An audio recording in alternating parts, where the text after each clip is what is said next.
Dari Utsman ibn Affan berkata, aku mendengar Nabi SAW bersabda, sesiapa yang membaca Bismillahilladzi la yadurru ma'asmihi syai'un fil ardi wala fis sama' wa huwas sami'ul alim, yang bermaksud dengan nama Allah yang dengan namanya tidak ada sesuatu pun yang dapat memberikan kemudaratan di bumi maupun di langit.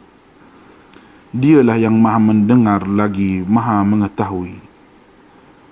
Sebanyak 3 kali, maka dia tidak akan ditimpa bala yang datang secara tiba-tiba sehingga subuh.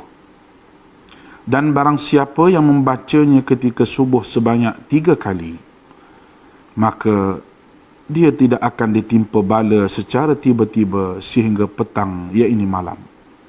Hadis rawahu Abu Dawud menurut Syekh Syu'ib Al-Arnud. Hadis ini adalah hasan. Bismillahirrahmanirrahim. Assalamualaikum dan salam sejahtera diucapkan kepada para pelajar yang sedang mengikuti tuition online pengajian perniagaan 946 Palang 1.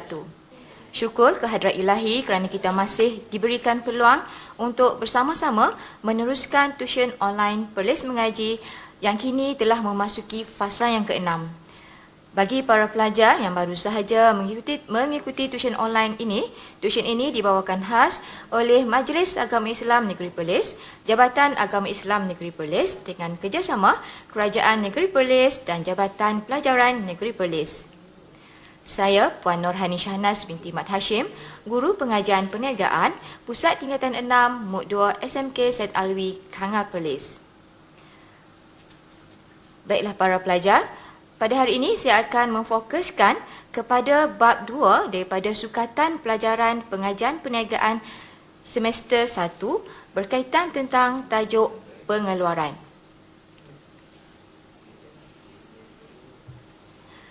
Sebelum kita teruskan, dalam bab yang pertama, pelajar-pelajar telah mendalami tajuk yang berkaitan tentang aktiviti perniagaan dan salah satu komponen aktiviti perniagaan merupakan pengeluaran.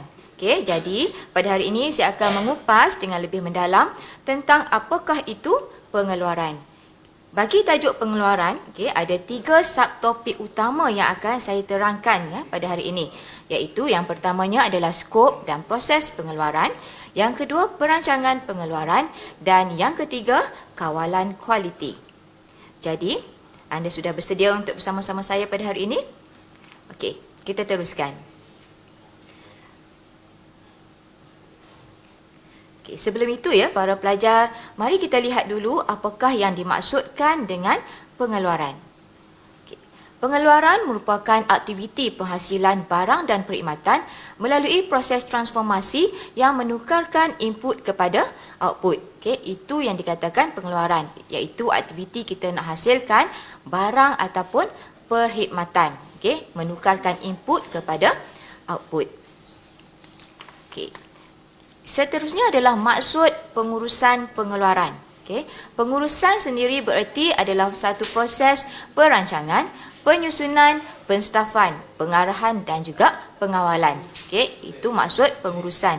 Dan apabila diterangkan tentang pengurusan pengeluaran, ia berkaitan tentang suatu proses perancangan, penyusunan, penstafan, pengarahan dan pengawalan terhadap aktiviti penghasilan barang dan perkhidmatan melalui proses transformasi yang menukarkan input kepada output. Iaitu proses kita merancang, membuat penyusunan terhadap aktiviti dalam penghasilan barang dan juga perkhidmatan.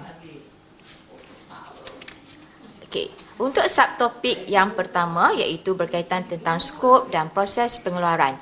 Ada 3 komponen penting yang terdiri daripada peranan pengeluaran, yang kedua evolusi pengeluaran, yang ketiga cabaran pengeluaran dan yang keempat proses pengeluaran. Kita tengok bahagian yang pertama dalam skop dan proses pengeluaran iaitu peranan pengeluaran. Kenapakah pengeluaran itu sangat penting? Ataupun apa kepentingan pengeluaran kepada sesebuah aktiviti perniagaan?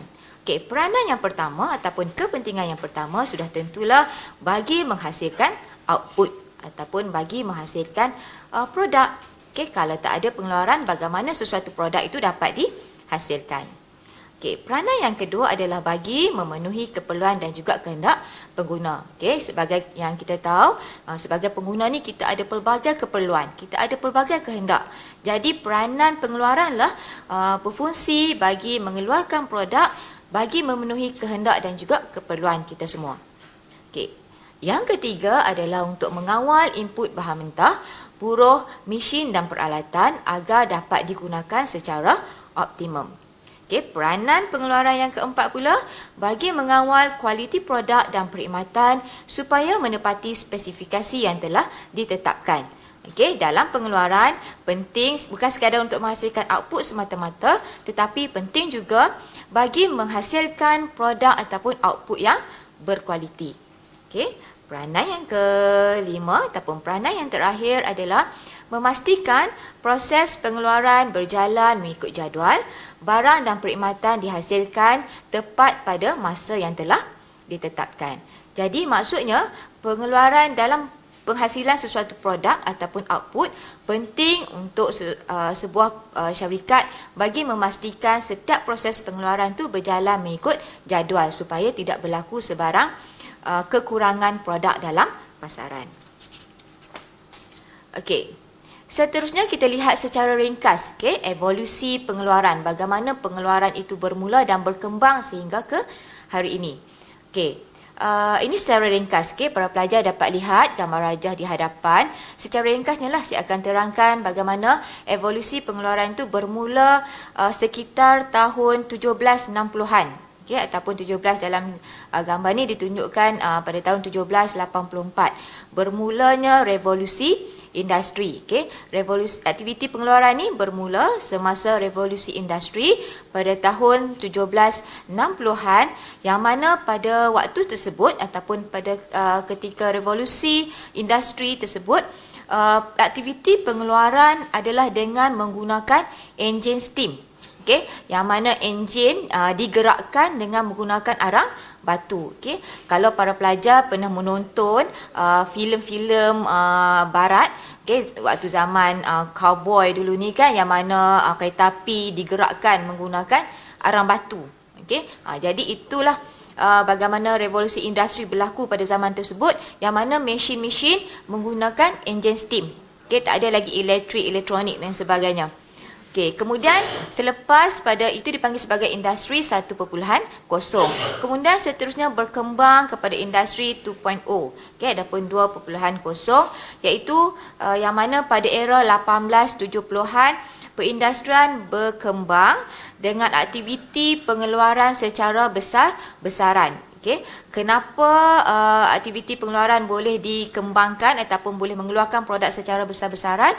Sebab pada era tersebut mesin-mesin telah menggunakan tenaga elektrik, berbanding dengan sewaktu revolusi industri penggunaan enjin steam mengurangkan ataupun melambatkan aktiviti pengeluaran. Kemudian bila dia berkembang pada tahun 1870-an, penggunaan elektrik ataupun tenaga elektrik mempercepatkan aktiviti pengeluaran. Jadi aktiviti pengeluaran dapat dijalankan secara besar-besaran. Seterusnya aktiviti perindustrian berubah kepada penggunaan mesin dan teknologi maklumat.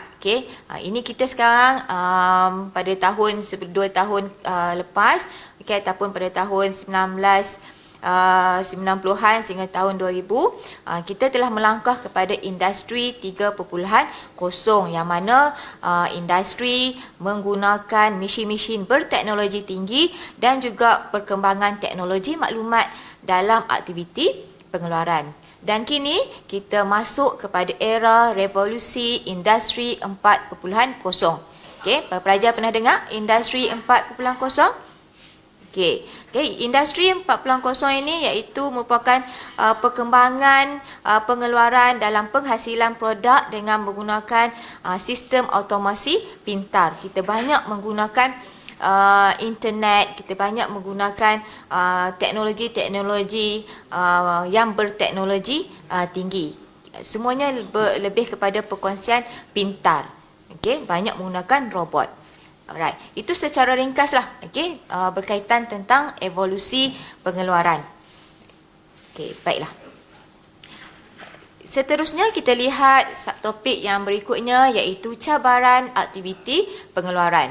Okey, pengeluaran dalam penghasilan produk dan juga perkhidmatan, terdapat cabaran-cabaran yang perlu dihadapi oleh bahagian pengeluaran. Okey, apa antara cabaran-cabaran tersebut? Yang pertama adalah cabaran dari aspek kemajuan teknologi baru. Okey, kita sedar bahawa teknologi ini sentiasa berubah. Okey, pada hari ini ada pelbagai jenis teknologi. Mungkin pada tahun hadapan, 2 tahun lagi, teknologi akan semakin berkembang dan ada penemuan teknologi terkini dalam penghasilan sesuatu produk. Jadi kemajuan teknologi ini telah memberi satu cabaran kepada bahagian pengeluaran, iaitu bagaimana untuk mewujudkan ataupun bagaimana untuk meningkatkan kecekapan aktiviti pengeluaran supaya lebih berdaya saing. Jadi sebagai pengurus pengeluaran, mereka perlu lebih peka terhadap sebarang aktiviti ataupun sebarang perubahan akibat dalam bidang teknologi. Kenapa? Kerana jika pengurus ketinggalan dalam mengaplikasikan teknologi terkini, ini akan mendatangkan kesan yang buruk kepada sesebuah industri ataupun pada sesebuah organisasi. Maknanya kata industri ataupun organisasi itu akan ketinggalan sebab gagal untuk mengaplikasikan teknologi terkini. Dan dalam mengaplikasikan teknologi terkini ini, ia memerlukan kos yang sangat tinggi.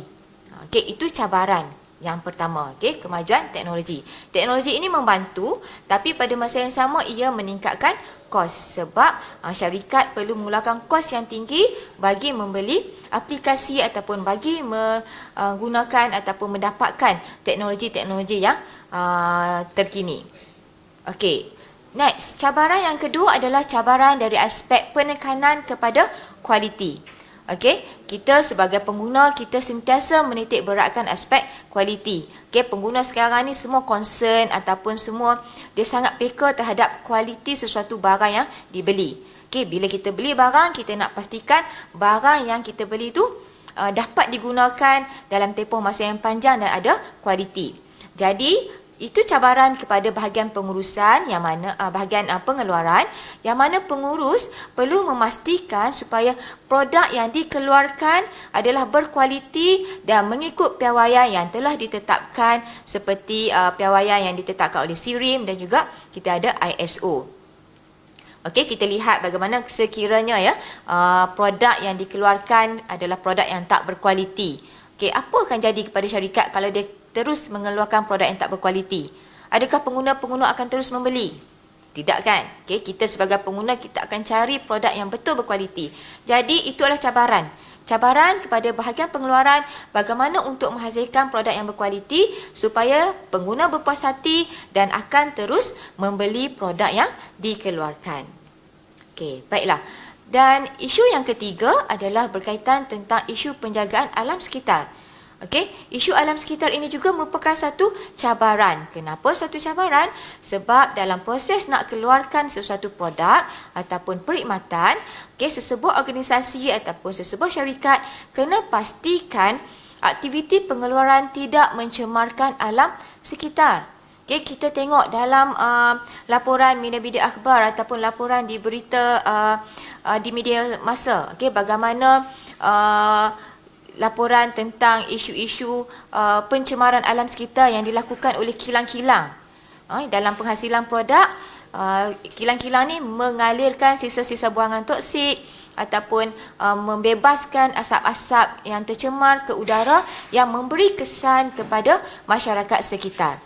Jadi, peranan bahagian pengeluaran adalah untuk menjalankan tanggungjawab sosial kepada masyarakat. Selain mengeluarkan produk, okay, syarikat juga kena pastikan syarikat menguruskan sisa-sisa buangan dengan baik agar tidak mencemarkan alam sekitar dan perlu mengambil langkah dalam pemulihan alam sekitar. Misalnya kalau berlakunya tanah runtuh akibat daripada penebangan kayu-kayu balak, maka perlu ada langkah pemulihan Contohnya penanaman semula pokok bagi mengelakkan hakisan ataupun tanah runtuh berlaku. Okey, cabaran yang keempat adalah dari segi sumber yang semakin berkurang. Okey, kita sedar aktiviti pengeluaran menggunakan sumber bahan mentah yang diperoleh daripada hasil bumi. Okey, sumber bahan mentah ini semakin lama semakin berkurangan. Minyak misalnya, semakin lama kita gunakan ia semakin berkurangan. Okey, kemudian sebagai contoh yang lain, biji besi misalnya, sekarang mungkin dah tak ada dah biji besi. Okey, dah habis dah disebabkan oleh penggunaan untuk pengeluaran produk. Jadi cabaran kepada pengurus pengeluaran, ia kena pastikan supaya menggunakan sumber-sumber bahan mentah dengan sebaik mungkin dan tanpa sebarang pembaziran. Okey. Dan selain daripada sumber bahan mentah juga sumber ini kita rujuk juga kepada sumber keuangan. Okey, kena gunakan sumber keuangan tu dengan baik bagi mengelakkan pembaziran. Dan penggunaan sumber-sumber yang bijak dengan baik akan mengelakkan daripada proses pengeluaran tadi tergendala. Okey, itu antara 4 cabaran pengeluaran. Kita ada cabaran-cabaran yang lain, tetapi untuk hari ini saya fokuskan kepada 4 cabaran pengeluaran inilah. Okey, ini adalah 4 cabaran yang utama dalam pengeluaran. Okey, baiklah para pelajar. Seterusnya kita masuk kepada proses pengeluaran. Okey, ini penting. Okey, dalam pengeluaran, dalam tajuk pengeluaran perlu adanya proses pengeluaran. Kita kena tahu apa proses dalam penghasilan sesuatu barang. Okey, proses pengeluaran terdiri daripada 4 proses yang utama. Okey, bermula dengan input. Proses yang kedua proses transformasi dan proses yang ketiga adalah output. Dan yang terakhir adalah maklum balas.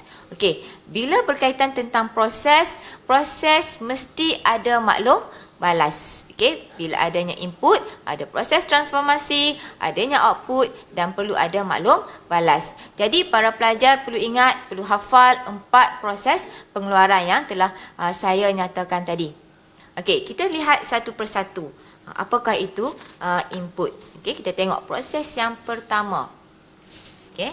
Proses pertama adalah input. Okay. Apakah itu input?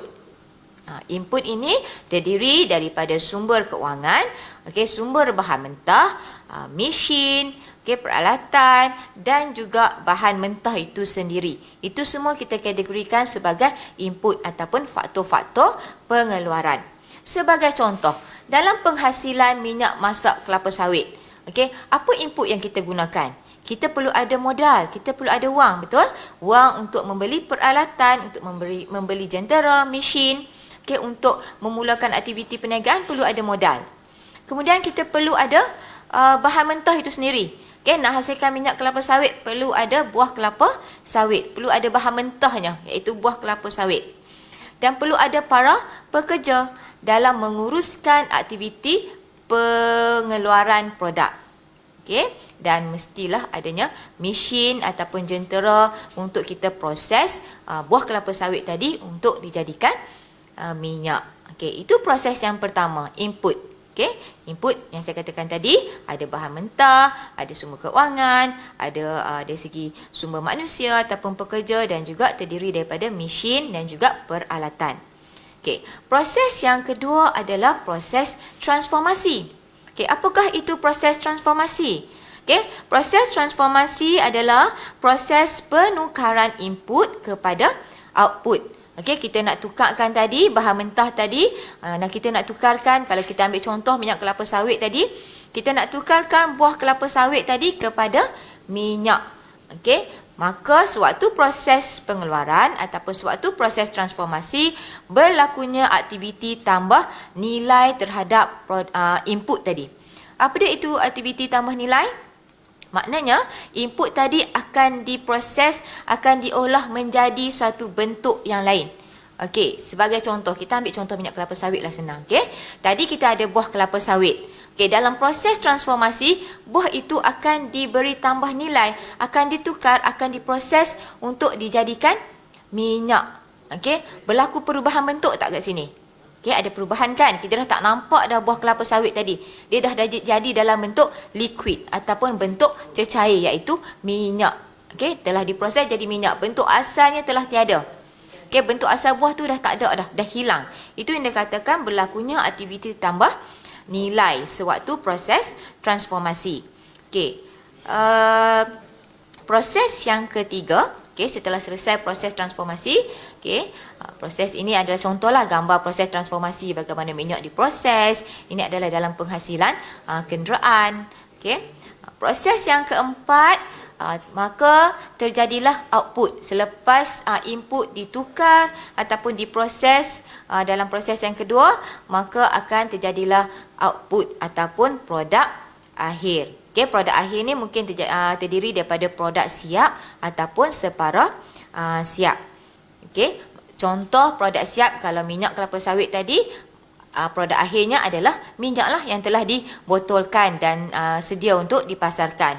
Kemudian kalau dalam proses penghasilan kereta tadi, maka terjadilah kereta yang lengkap. Kalau produk separuh siap pula seperti produk tayar kereta. Okey, input daripada getah diproses, getah tadi dikeluar, ditransform ataupun diubah menjadi tayar, dan tayar itu adalah output produk separuh siap. Okey, yang mana tayar tadi akan dijual kepada industri lain pula untuk dijadikan kenderaan. Okey, jadi setelah adanya output, perlu ada maklum balas. Apa dia maklum balas ni? Okey, maklum balas ni adalah penyampaian maklumat tentang hasil keluaran dari segi kualiti produk. Adakah produk yang kita hasilkan tadi menepati piawaian ataupun menepati standard yang telah kita tetapkan. Makna kata kat sini, setelah terhasilnya output, bukan berakhir di situ proses pengeluaran. Okey, pihak pengeluaran akan melihat output yang telah siap tadi, adakah output tadi menepati standard yang telah ditetapkan. Adakah kualiti dia setanding dengan apa yang telah ditetapkan sebelum proses pengeluaran. Okey, sekiranya berlaku kecacatan terhadap produk ataupun berlakunya kesilapan semasa proses pengeluaran produk tadi ataupun sewaktu proses transformasi tadi, maka bahagian pengeluaran akan maklumkan semula, okey, akan memberi maklum balas bahawa terdapat kecacatan terhadap produk yang telah dikeluarkan. Jadi kena pastilah kenapa masalah tadi terjadi. Adakah disebabkan oleh bahan mentah yang tidak berkualiti ataupun adakah disebabkan oleh proses kesilapan sewaktu proses pengeluaran produk. Okey, baiklah.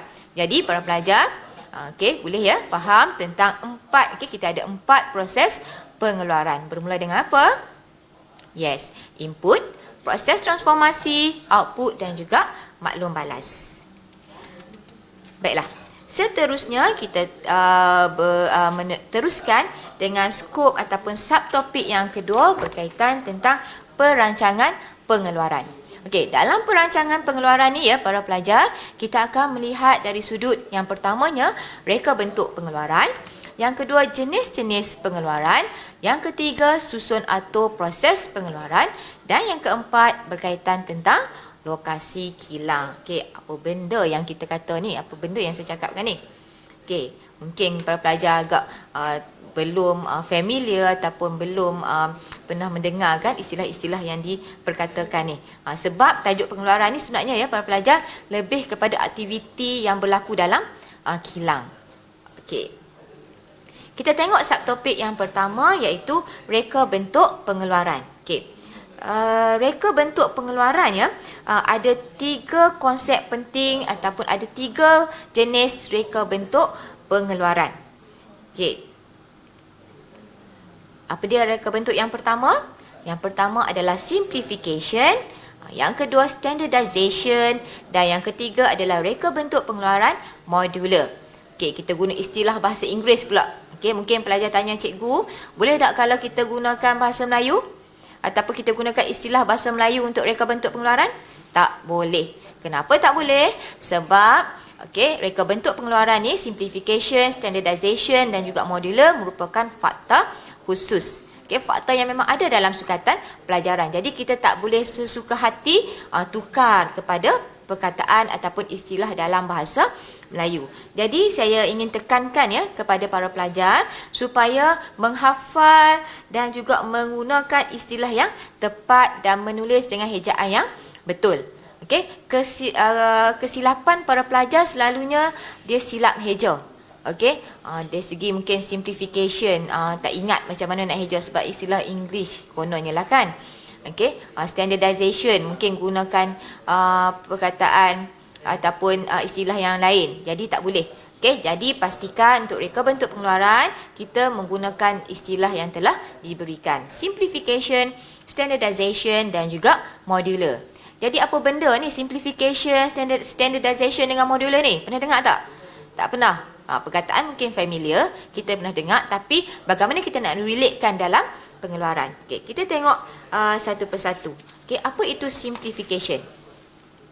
Okey, simplification adalah satu kaedah ataupun satu reka bentuk pengeluaran yang mana berlakunya ataupun dengan pengurangan langkah-langkah proses pengeluaran untuk menjadikan proses pengeluaran lebih mudah. Maksudnya dalam proses nak keluarkan sesuatu produk, okey, mungkin pihak pengurusan ataupun bahagian pengeluaran akan mengurangkan langkah-langkah dalam proses pengeluaran tu supaya proses tu jadi lebih mudah. Okey, mungkin kalau menggunakan kaedah manual, contohnya dalam penghasilan sesuatu produk kita gunakan kaedah manual, mungkin langkah-langkahnya ambil masa yang lama. So kita perpendekkan, kita permudahkan. Okey, itu maksud simplification, simplify. Kita permudahkan aktiviti pengeluaran tu. Okey, dengan menggunakan reka bentuk simplification, kita dapat menjimatkan masa, dapat kurangkan kos dan dapat meningkatkan kualiti produk. Okey, maksudnya mungkin langkah yang panjang kita cuba pendekkan, dan bila kita pendekkan proses pengeluaran tu, kita dapat jimatkan masa dan kos pun dapat dikurangkan. Okey, itu yang pertama, simplification. Okey, konsep yang kedua adalah standardization. Apa itu reka bentuk pengeluaran standardization? Okey, iaitu satu standard pengeluaran yang perlu diikuti dalam proses pengeluaran supaya produk yang dikeluarkan adalah seragam. Standardization, standard maksudnya mesti seragam. Jadi dalam reka bentuk pengeluaran ini bermaksud setiap aktiviti pengeluaran dia mestilah mengikut satu piawaian. Okey, satu piawaian ataupun satu standard yang telah ditetapkan supaya setiap produk yang dikeluarkan tu adalah sama, seragam. Okey, contoh macam minyak masak tadi. Okey, bila kita hasilkan minyak masak, cuba kita tengok minyak masak yang ada dalam pasaran. Okey, katalah 5 liter minyak.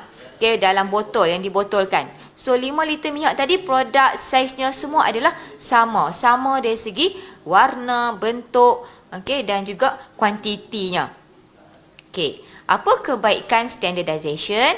Penggunaan reka bentuk standardization dapat menjimatkan masa, dapat menjimatkan pekerja dan juga peralatan dapat digunakan sepenuhnya. Okey, itu antara ciri-ciri reka bentuk standardization.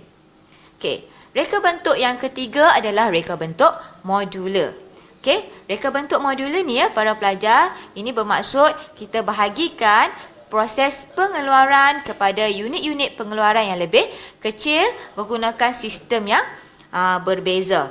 Okey, saya bagi contohlah untuk pelajar mudah faham. Contohnya dalam proses pembuatan kereta.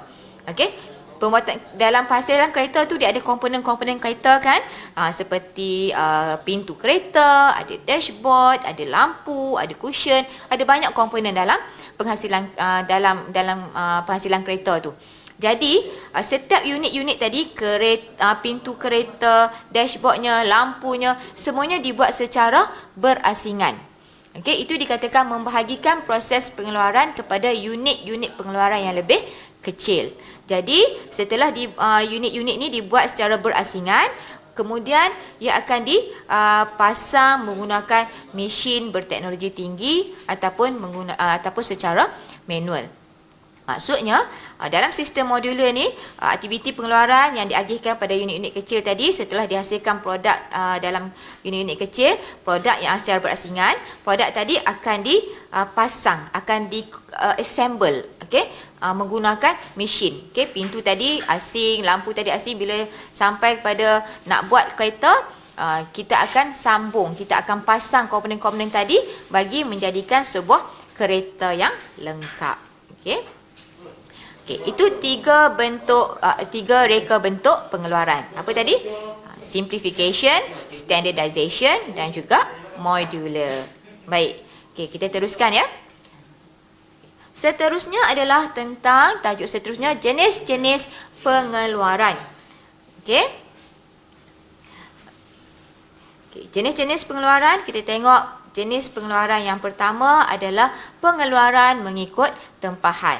Apa dia pengeluaran jenis tempahan ni? Okey. Pengeluaran mengikut tempahan bererti kita hasilkan produk mengikut tempahan pengguna dalam kuantiti yang kecil. Okey, penghasilan produk yang unik mengikut tempahan pengguna. Okey, maksudnya produk itu dikeluarkan berdasarkan daripada requirement ataupun berdasarkan kepada apa yang ditempah oleh pengguna. Okey, selalunya pengeluaran mengikut tempahan ni, kuantiti penghasilan produknya adalah dalam kuantiti yang kecil. Okey, kita tak buat dalam kuantiti yang banyak. Okey, dan ciri yang kedua, pengeluaran mengikut tempahan, pengeluaran ni mengambil masa yang lama. Okey, sebagai contohlah kita tengok kat sini, okey, contoh tempahan baju, pembinaan perumahan, pembinaan lapangan terbang. Okey, kita tengok dalam paling simple kita kata pengeluaran mengikut tempahan ni adalah tempahan baju. Yang mana pengguna dia akan berjumpa dengan dia punya designer, fashion designer dia akan bagi tahulah apa ciri-ciri ataupun jenis baju yang dia nak hasilkan. Okey, selalunya penghasilan produk dalam jenis pengeluaran mengikut tempahan ni, selalunya produk ni adalah unik. Okey, kalau buat baju tu kadang-kadang baju tu berbeza daripada orang lain. Okey, kita nak benda yang berbeza. Contoh macam Rosita Cik Wan kan, selalu dia pakai bajunya selalu berbeza daripada orang lain sebab baju dia bukan beli yang dah sedia ada dalam pasaran.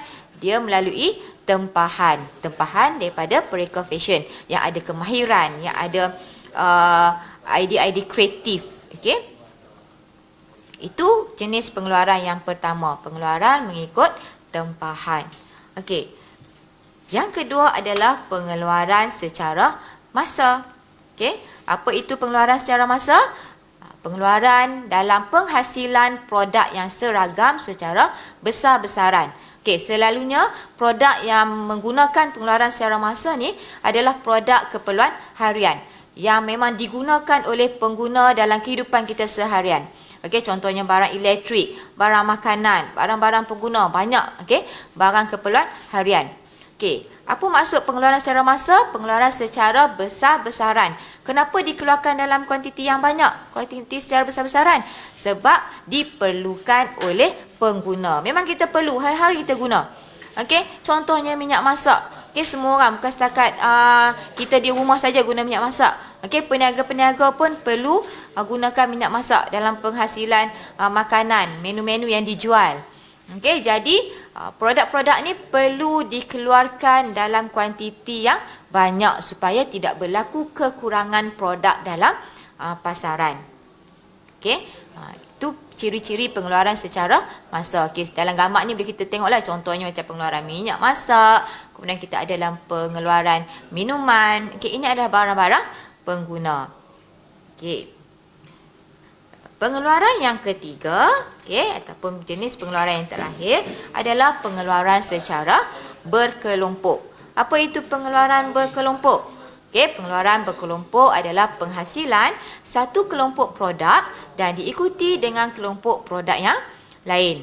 Okey, selalunya produk dikeluarkan dalam kuantiti yang sederhana. Okey, kalau pengeluaran secara masa tadi, kuantiti produk dikeluarkan dalam kuantiti yang banyak ataupun secara besar-besaran. Tapi pengeluaran secara berkelompok ni, kita keluarkan kuantiti itu dalam kuantiti yang sederhana.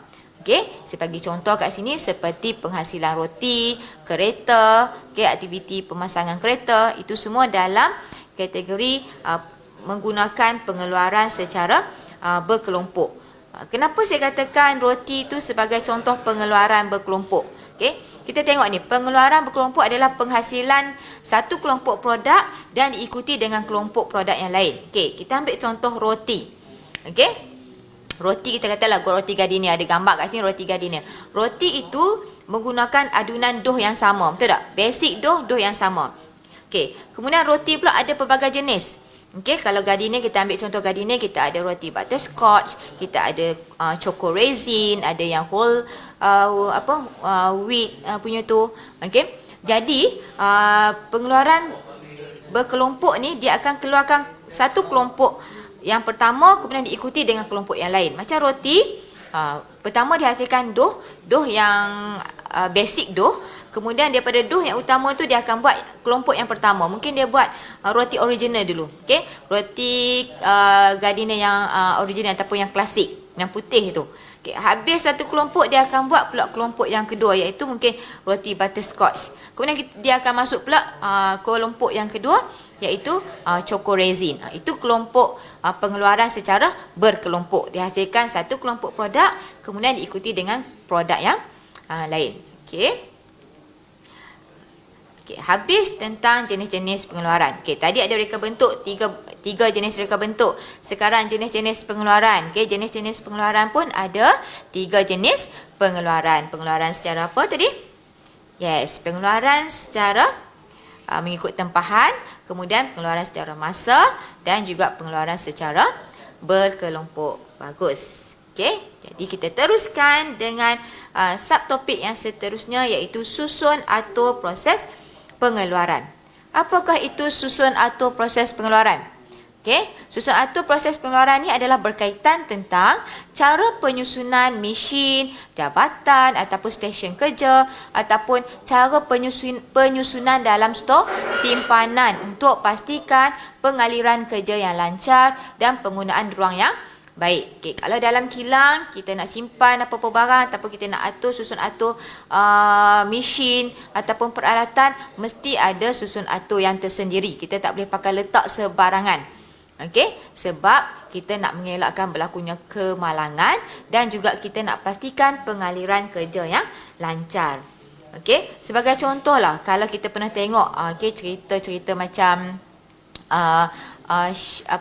macam MasterChef, okey, makanan-makanan bagaimana chef-chef yang ada di kitchen hotel ni disusun peralatan ataupun dia susun dapur dia mengikut stesen-stesen kerja. Kenapa dia susun dapur dia ikut stesen kerja? Sebab nak memudahkan pengaliran ataupun kelancaran dalam penghasilan produk ataupun dalam penghasilan makanan. Okey, di kitchen hotel misalnya dia ada bahagian dessert. Okey, stesen untuk dessert. Dia ada stesen untuk sup ataupun dan juga stesen untuk main course macam nasi, mi dan sebagainya. Okey, itu dia persusun dengan elok untuk pastikan kerja-kerja ataupun penghasilan produk ataupun penghasilan makanan tu berjalan dengan lancar dan dapat menggunakan ruang yang ada dengan baik. Okey, kalau tidak, kalau dia pakai letak aja mungkin akan berlanggak lah kan. Chef-chef ni mesti buat kerja nak cepat, nak sediakan makanan tu dengan cepat. Jadi dia perlu ada ruang supaya dia dapat bergerak dengan mudah. Okey, baiklah. Kita tengok susun atau proses pengeluaran ya para pelajar. Terdapat 4 jenis susun atau proses pengeluaran. Yang pertama adalah susun atur secara tetap. Yang kedua adalah susun atur proses. Yang ketiga adalah susun atur produk. Dan yang keempat adalah susun atur selular. Okey, kita tengok yang pertama, susun atur tetap. Okey, susun atur tetap ni adalah kedudukan produk yang dihasilkan tu adalah tetap. Okey, tetap di satu tempat. Okey, input yang terdiri daripada bahan mentah, buruh, mesin dan peralatan akan dibawa ke lokasi penghasilan produk. Okey, maksudnya produk yang kita nak buat tu memang tetap di situ. Yang bergerak hanyalah input. Okey, iaitu bahan mentah. Bahan mentah yang akan bergerak ke tempat produk yang dihasilkan tu. Buruh yang akan bergerak ke tempat penghasilan produk. Okey, selalunya untuk susun atur tetap ni melibatkan kos penghasilan produk yang tinggi. Dan kaedah susun atur secara tetap ni sesuai digunakan untuk pengeluaran yang bersaiz besar.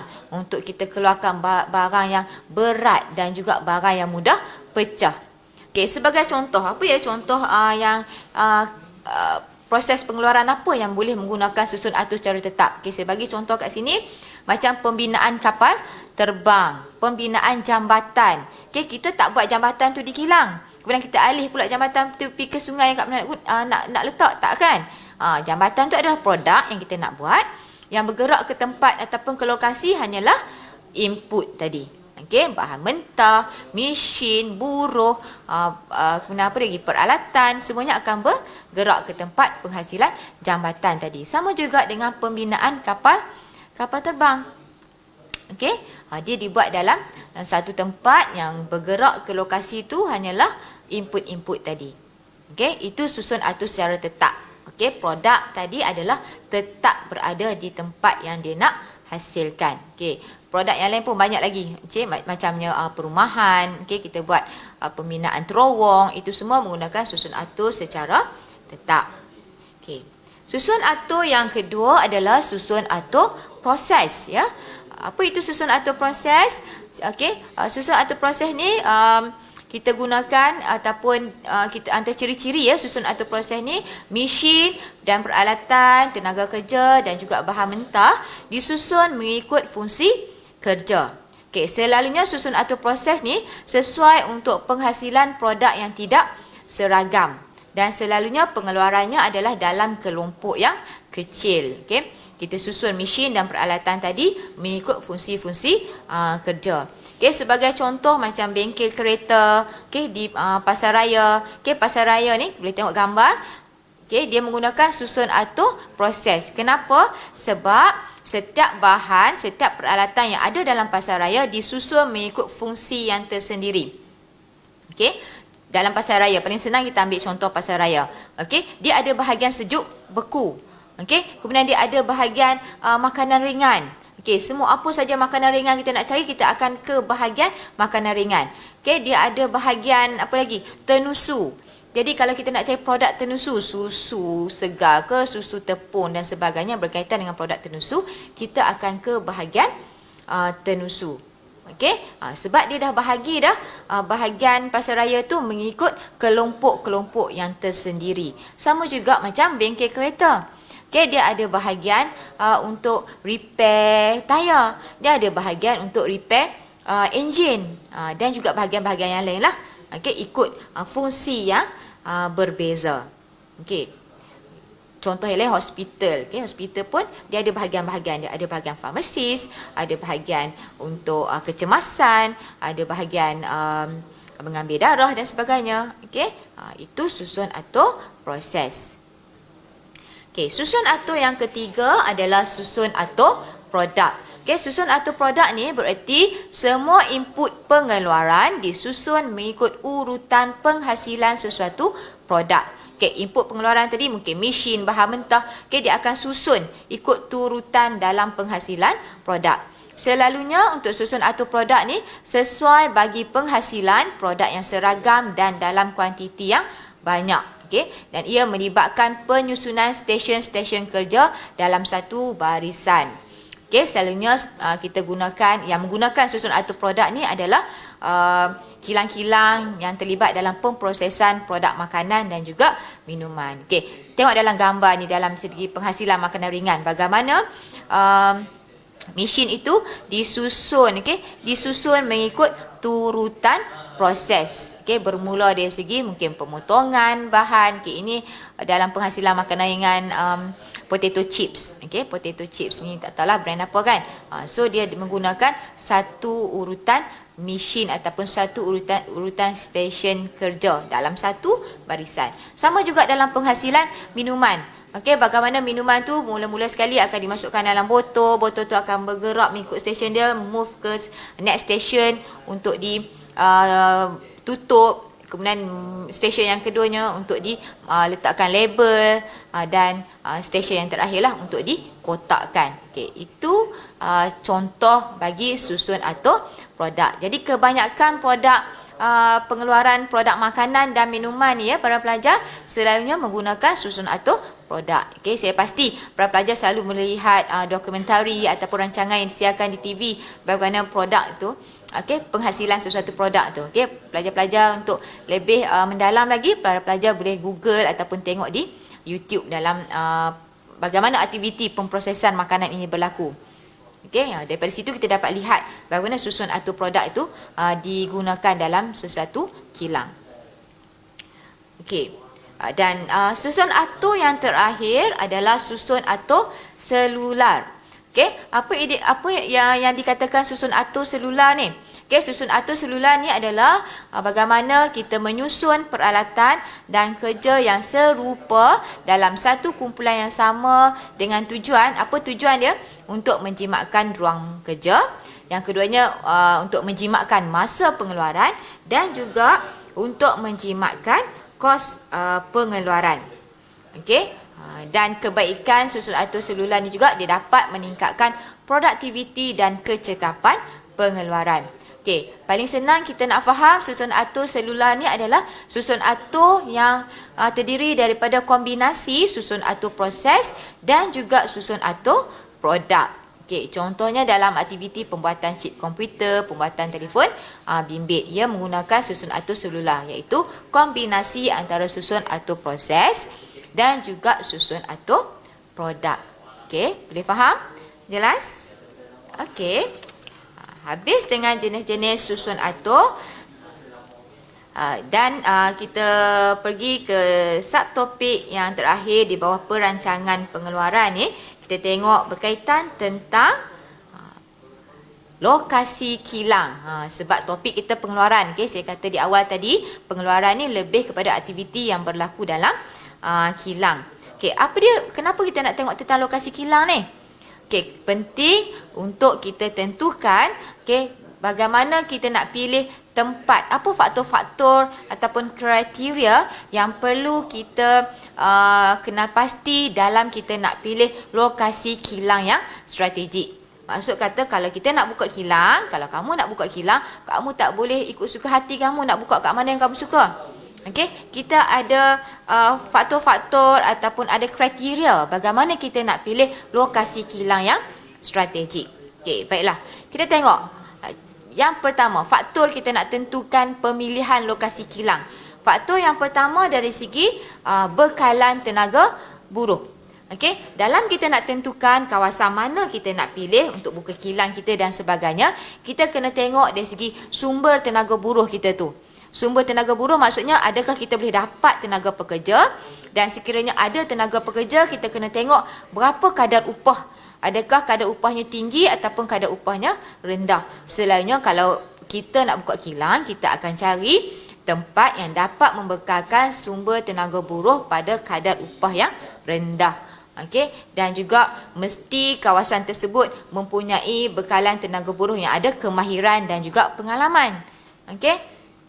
Sebagai contoh lah, kenapa kebanyakan kilang beroperasi di China, di negara China? Sebab negara China menawarkan kadar upah buruh yang rendah. Bila kos buruh rendah, maka kos penghasilan produk pun rendah. Jadi dia dapat tawarkan produk itu pada harga yang berpatutan. Faktor yang kedua dalam pemilihan lokasi kilang adalah dari segi kesediaan bahan mentah. Kita kena tengok tempat yang kita nak pilih untuk pembukaan kilang tu ada tak, kita boleh memperoleh tak bahan mentah yang berkualiti dan murah. Okey, apa pun kita berbalik pada kos.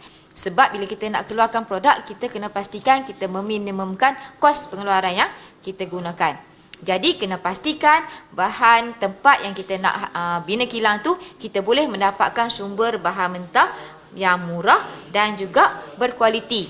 Kena ingat murah dan berkualiti. Bukannya kita cari bahan mentah yang murah tapi tak ada kualiti. No.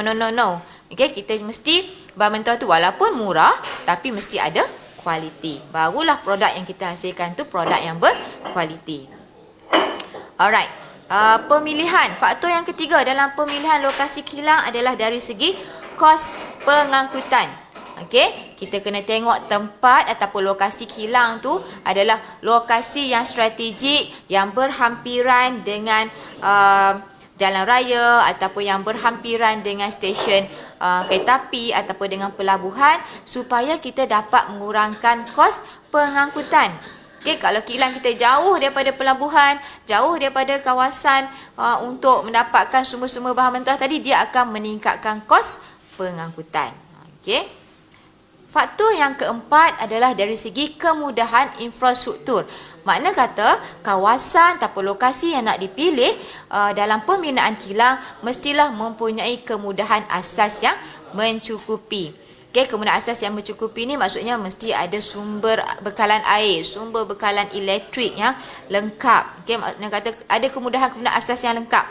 Okey, barulah kilang tu dapat beroperasi dengan baik. Kemudian faktor yang seterusnya adalah dari segi peraturan dan kawalan undang-undang. Okey, dalam pemilihan lokasi kilang kita kena pastikan tempat ataupun lokasi yang kita nak pilih tu kita tengok dari segi peraturan, dari segi peletakan kadar cukai. Okey, negara ataupun tempat yang kita nak pilih untuk beroperasi ataupun untuk membina kilang tu mestilah negara ataupun tempat yang mengenakan cukai yang tidak membebankan pengeluar. Okey. Contohlah, okey, sebagai contoh, dalam sekiranya sesebuah syarikat nak membuka kilang di luar negara, dia kena tengok sama ada negara tersebut mengenakan kadar cukai yang tinggi ataupun tidak.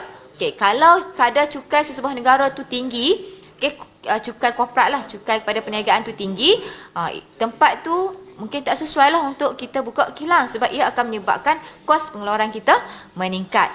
Dan tempat ataupun lokasi itu adanya perlindungan tarif untuk melindungi kita sebagai pengeluar. Dan faktor yang terakhir sekali adalah faktor persekitaran. Okey, kita kena lihat keadaan persekitaran kawasan dari segi keadaan politik, keadaan sosial. Kemudian juga mungkin dari segi faktor persekitaran ni banyak ya, para pelajar. Mungkin dari segi faktor persekitaran dari segi alam sekitar, okey, dari segi faktor keadaan politik sesebuah negara, okey, ataupun budaya.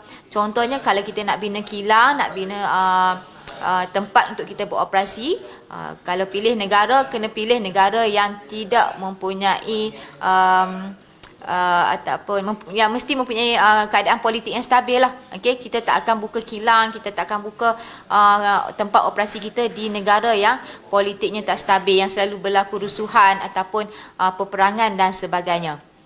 Okey, so itu ada 6 faktor dalam pemilihan lokasi kilang. Alright. Kita move on kepada subtopik kita yang ketiga. Okey, subtopik yang terakhir berkaitan tentang kawalan kualiti. Okey, dalam proses pengeluaran ni ataupun dalam tajuk pengeluaran, bila kita hasilkan sesuatu produk, okey, seperti yang saya telah kata tadi, kita kena pastikan produk yang kita hasilkan tadi berkualiti.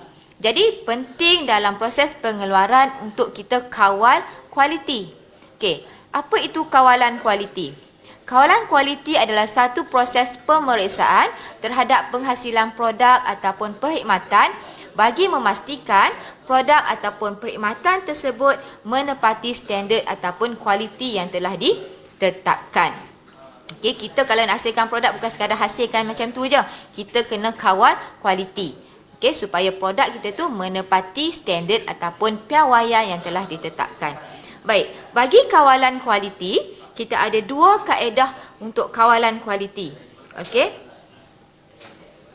Okey, bukan 2 kaedah, sorry. Dalam kawalan kualiti, okey, dalam kawalan kualiti ni ada 2 benda yang akan kita tengok. Yang pertamanya adalah berkaitan tentang kaedah pemeriksaan dan yang kedua tentang pendekatan kawalan kualiti.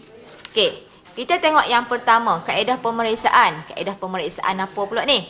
Okey, maksud kaedah pemeriksaan ni, dalam kita nak mengawal kualiti sesuatu produk, kita boleh gunakan 2 kaedah untuk kita periksa. Untuk kita cek, bahasa kita paling mudah sekali untuk kita cek.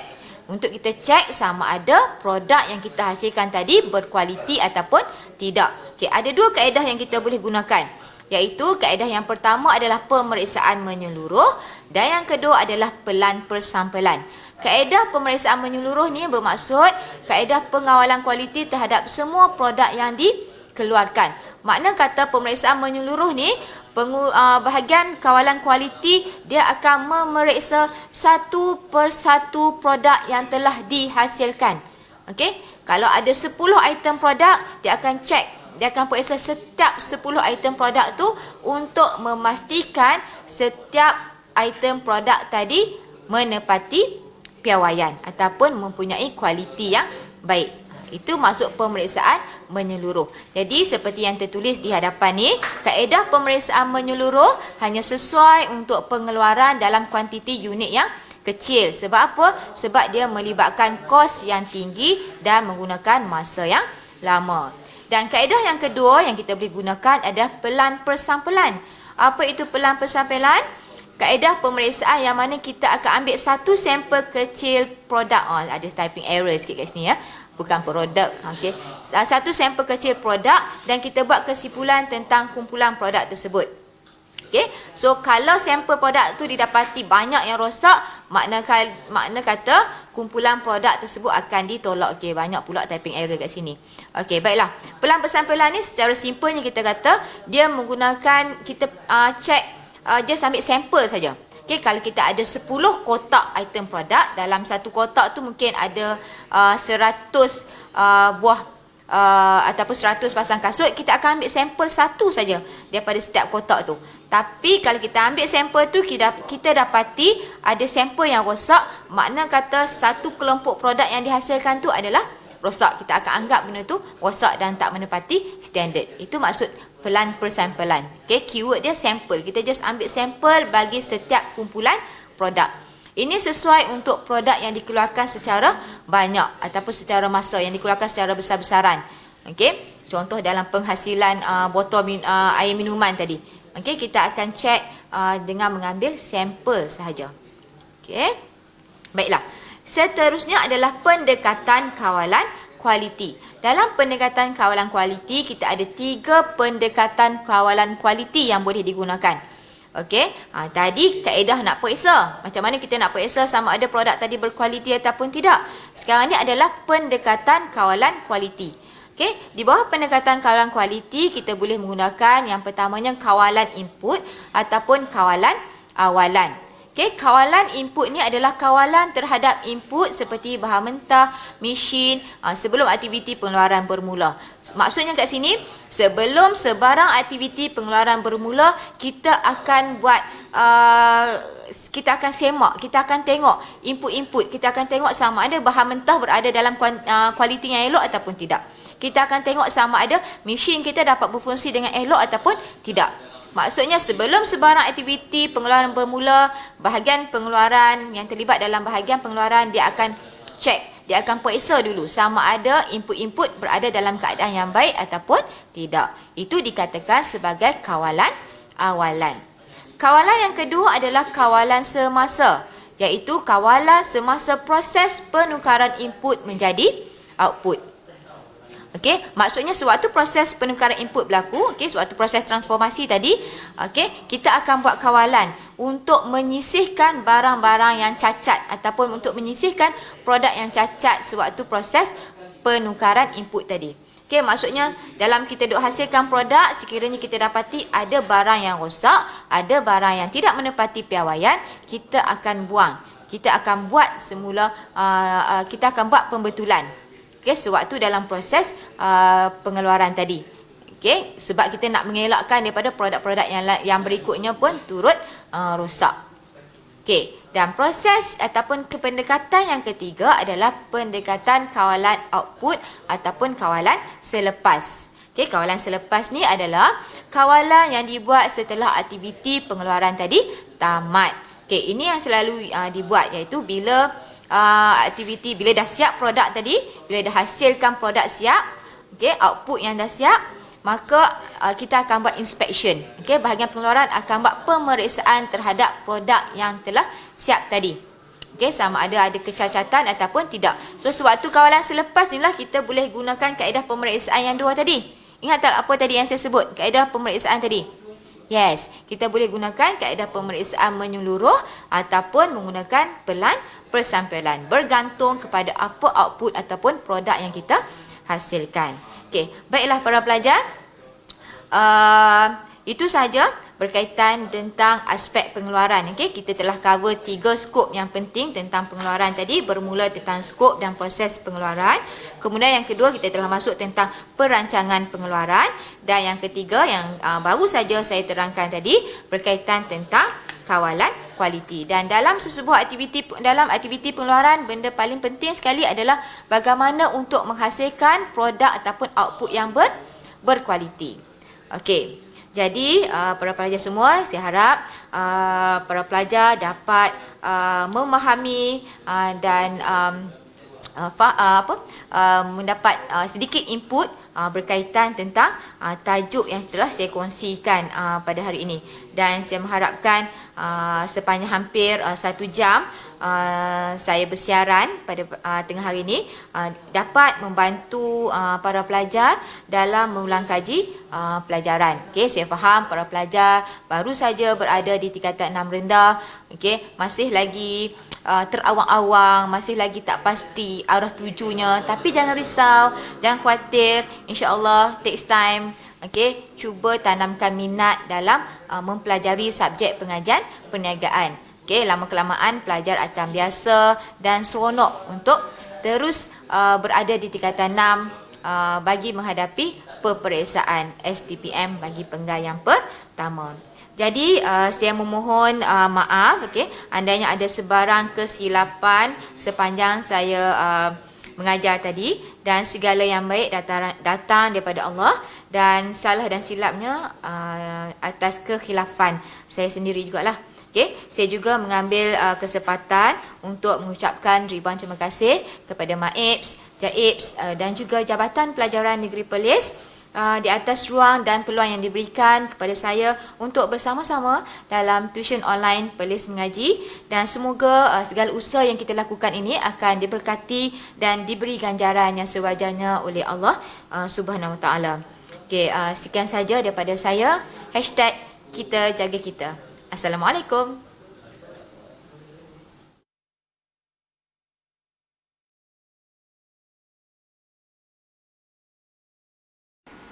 Daripada Anas bin Malik radhiyallahu anhu berkata, Nabi SAW pernah berdoa, Allahumma inni a'udzubika minal barasi wal jununi wal juzami wa min sayil asqam.